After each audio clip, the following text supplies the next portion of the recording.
Kush është Alija Izetbegović, babai i kombit bosnjak, i cili udhëhoqi vendin gjatë luftës së përgjithshme në Bosnjë? Alija Izetbegović ishte një politikan, intelektual dhe udhëheqës musliman në Bosnjë, i cili luajti një rol kyç në historinë moderne të Bosnjë-Hercegovinës. Ai është figura më e njohur politike e bosnjakëve në fund të shekullit 20 dhe presidenti i parë i Bosnjës pas shpërbërjes së Jugosllavisë. Alija Izetbegović ishte president i Bosnjë dhe Hercegovinës nga viti 1992 deri në vitin 1996. U bë presidenti i parë pas shpalljes së pavarësisë nga Jugosllavia në vitin 1992. Udhëhoqi vendin gjatë luftës së përgjithshme të Bosnjës 1992-1995, një konflikt që përfshiu bosnjakët, kroatët dhe serbët. Një nga nënshkruesit e marrëveshjes së Daytonit 1995. Marrëveshja e Daytonit i dha fund luftës në Bosnjë dhe ndau vendin në dy entitete: Federata e Bosnjës dhe Hercegovinës, e dominuar nga bosnjak dhe kroat, dhe Republika Serbe, Republika Srpske.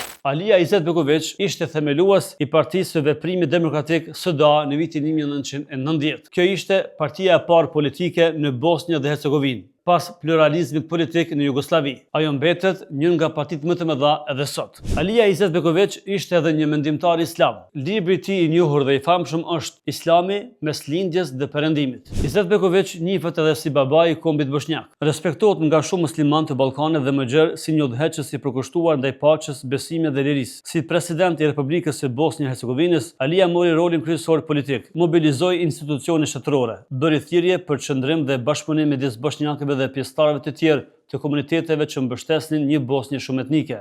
Alija Izetbegović u mbështet, u përqendrua tek ideja e mbajtjes së shtetit të pavarur dhe integritetit territorial të Bosnjë-Hercegovinës.